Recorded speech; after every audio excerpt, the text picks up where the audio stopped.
All right, what's happening, everybody? This is Colin Crandall here from MMA Power Hour, and this is a redo of the live video I did earlier tonight where the sound was absolutely terrible.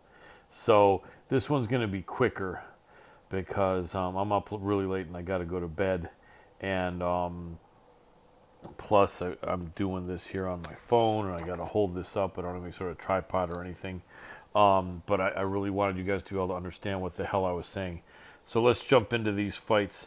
Jennifer Maia against Manon Fiorot. Manon Fiorot seems like she is legit, but the level of competition that Jennifer Maia has gone against is much greater, much greater. Yes, Jennifer's lost to half of them, but really big talents is who she's lost to. And I think she's live here. I think this may be a little bit too much for the Canadian. I think she's French Canadian, or is she French? I don't know, one of the two. But I'm going to go for Jennifer Maia here in the upset is my pick. Wouldn't bet a lot of money though, because Fiorot looks like she is legit, and she's bigger and younger as well. But I think Maia's got a shot here, and she needs this win badly. All right, let's go next. Bruno Souza and Luis Saldana. No pick on that. No way to know who's going to win that. Vyacheslav Borachev over and Mark Diakase. Borachev is about a 2-1 favorite. I got Borachev in that one, although Diakase is such a tough guy. But I think Borachev wins that one, so got Borachev. Again, I wouldn't go really heavy on him. Don't worry, I won't say that on all my picks, I promise.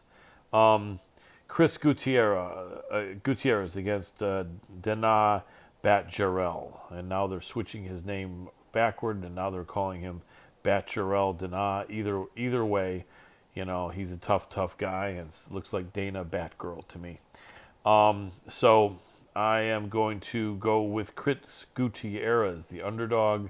You know what? I can't make an official pick. That's going to be a really close fight, and that could go either way. I'm leaning Gutierrez. I think there's value in him as a dog, but that's going to be a barn burner of a fight. He's legit, as is Batjarel. Neil Magny against Max Griffin. I've interviewed Max several times, and I just interviewed him a week or so ago. He's so ready for this fight. This is like big fight for him. May not be the biggest fight in Neil Magny's career so far, but it is in Max's, and I think Max is just going to really show up and show what he's about and record his fourth win in a row.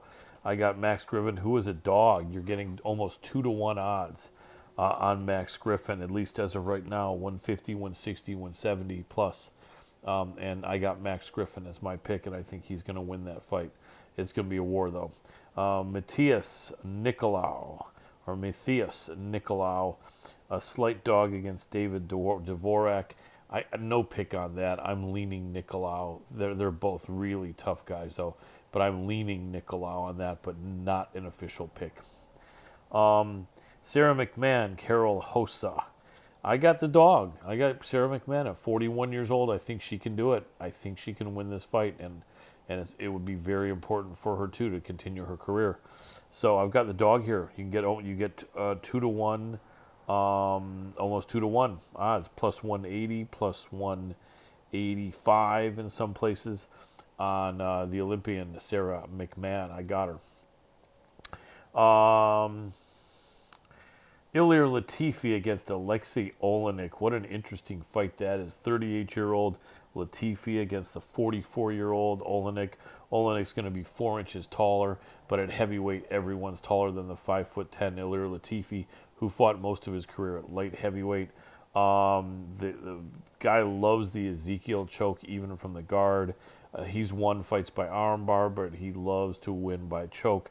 And man, the neck on Ilir Latifi, the Swede, is Albanian Swede, is thicker than thick. It's hard to even see a neck there. It's just his head on a huge muscular body, huge traps. I've got Latifi there. He is a slight favorite. I just think he's going to be too strong, and striking might even stop him on the feet. Minus 160 right now. You can get minus 155 in some places for Ilir Latifi, the Albanian out of Sweden.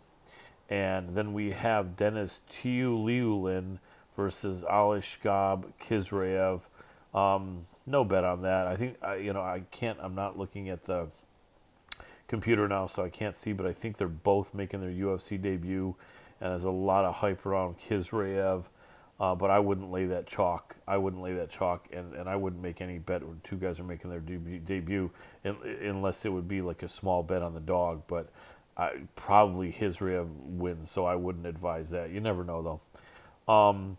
Matt Brown and Brian Barberina. I love the immortal Matt Brown, another fighter who's over 40, and he shows that over 40 doesn't mean you can't fight, and it doesn't mean you can't fight at a really high level. However, at some point, Father Time catches up with all of us, and especially these professional fighters, of which I am not one, so all of them, it catches up with everybody, all of us, I guess I can say. But Brian Barberina, Bam Bam. This is a pick'em fight. I think Bam Bam wins this at 32 years old. He's got a lot of years left in his career, and he has to be able to beat a guy over 40 here who's had so many fights. In all honesty, this is a test. If Brian Barberina at 32 doesn't have enough left to beat Matt Brown at 41, then that's a problem, and there's no disrespect at all to Matt Brown, the immortal. If Matt were 5 years younger in this fight, I think probably I'd go Matt Brown, almost for sure, but not now. Brian Barberina all day wins this fight. A battle to see who's going to be ranked number 2 at flyweight. Kai Kara France, the New Zealander, part of Israel Adesanya's city kickboxing team. He's a killer, tough guy. He's had a couple losses though. Askar Askarov is just a bull, just a absolute killer. I believe he's from Dagestan. I think either that or Russia. Big favorite, minus 300, minus 290, minus 310 in some books. I got Askarov. He's just tough. He looks like he could be a champion.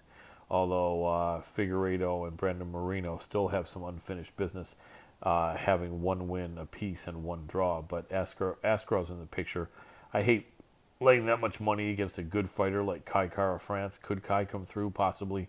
But I think Askarov is my pick. Finally, down to the co-main and the main. Co-main, Alexa Grasso against Joanne Wood, formerly Joanne Calderwood, Jojo Calderwood. I hate this fight. One thing I think almost for sure, there's probably not going to be any bad blood.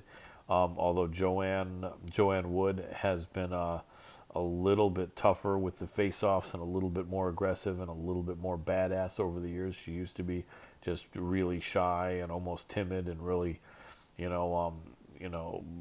just easygoing in the weigh-ins. She's getting a little bit more of a badass vibe going to her, but still, I think probably there'll be nothing but respect here. Who knows? Maybe I'm wrong. They're both so talented. Grasso is younger, fresher. They're both former strawweights who are now fighting at flyweight. Who needs the fight more? Joanne Wood needs the fight. Jojo needs this win more. She's going to be fighting really hard. Would I be shocked if she won? No, but I just think Alexa Grasso is too good at this point. And so minus 200, minus 210, minus 220 on some books is Alexa Grasso, and my pick is Alexa Grasso. Main event, Curtis Blaydes and Chris Daukaus. Blaydes is the big favorite, minus 350, minus 360, minus 385 on some cards. The comeback on Daukaus, plus 280, plus 270, plus 255. Such a tough fight. Both are really good guys. I interviewed Curtis Blaydes, I think it was in 2019, and a really, really good guy. I like him. Chris Daukaus I've interviewed, I think, 2 or 3 times in the last 2 years. Really, really nice guy as well. Brother of Kyle Daukaus, also a killer in the UFC. The wrestling usually wins in these fights when one guy is a really good wrestler and another guy is kind of a fair wrestler who really didn't wrestle much.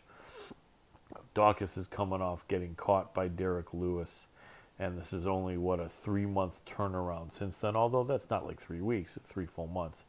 January, February, March. This is a really important fight. Both are really nice guys. I don't think I can pick the winner. I can't pick the winner in this fight. I'm going to say that it goes over 2.5 rounds, though.